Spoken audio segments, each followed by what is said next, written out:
এই কবরের ভিতরে বদগাল লোকেরা, জাহান্নামী লোকেরা কবরের ভিতরে মোট 10টি ভয়াবহ শাস্তির শিকার হবে।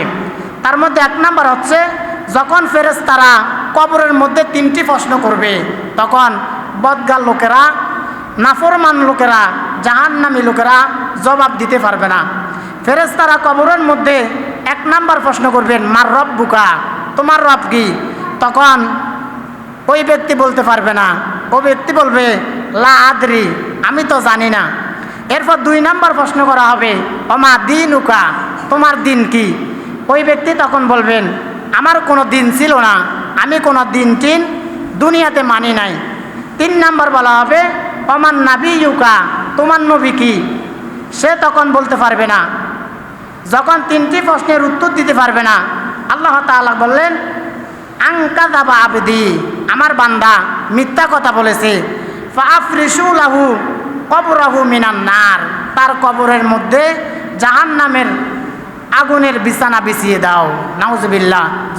যখন বান্দা কবরের 3টি প্রশ্নের উত্তর দিতে পারবে না, আল্লাহ তাআলা বলবেন, কদ সাদ্দাকতা কাযাবা, আনকাযাবা আবদি, আমার বান্দা মিথ্যা কথা বলেছে, ফাআফরিশু লাহু কবরাহু মিনান নার, তার কবরের মধ্যে জাহান্নামের আগুনের বিছানা বিছিয়ে দাও।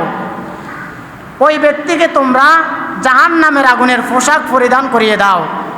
ওয়াফতাহু লাহু বাবাম মিনান নার, জাহান্নামের দিক থেকে তার কবরের দিকে একটি দুয়ার খুলে দাও, যাতে করে জাহান্নামের আগুনের তাপ তার কবরের দিকে আসতে পারে।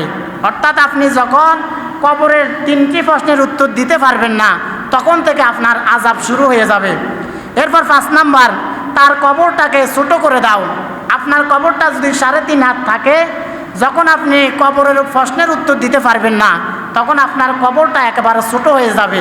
নবীজি বললেন, তার কবরটা এত ছোট হবে, তার ডান পাশের হাড়গুলো বাম পাশে চলে যাবে, আবার বাম পাশের হাড়গুলো ডান পাশে চলে আসবে, লোকটা একেবারে পাউডারের মতো হয়ে যাবে। এরপর 6 নাম্বার, তার কবরটাকে অন্ধকার বানিয়ে দাও।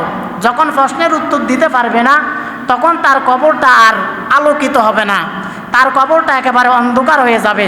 7 নাম্বার, আল্লাহ তাআলা বলেন, একজন ফেরেশতা নিয়োগ করো, সেই ফেরেশতা তাকে লোহার হাতুড়ি দিয়ে মারতে থাকবে। অর্থাৎ আল্লাহ তাআলা একজন ফেরেশতাকে নিয়োগ করার জন্য আদেশ দিবেন, আর ওই ফেরেশতা তাকে লোহার হাতুড়ি দিয়ে মারা শুরু করবে। 8 নাম্বার, কবরের মধ্যে তাকে বিভিন্ন ধরনের আযাব দিতে থাকবে। 9 নাম্বার, অপরাধ অনুযায়ী শাস্তি দেওয়া হবে। যেমন বেনামাজির জন্য এক ধরনের শাস্তি, কাফেরদের জন্য আরেক ধরনের শাস্তি, সুদখোরের জন্য এক ধরনের শাস্তি, ঘুষখোরদের জন্য এক ধরনের শাস্তি, জিনাকারীদের জন্য এক ধরনের শাস্তি। এক কথায়, যার অপরাধ যেমন হবে, তার শাস্তিটাও ঠিক তেমন হবে। 10 নাম্বার, কিয়ামতের আগ পর্যন্ত এভাবে তাকে শাস্তি দেওয়া হবে।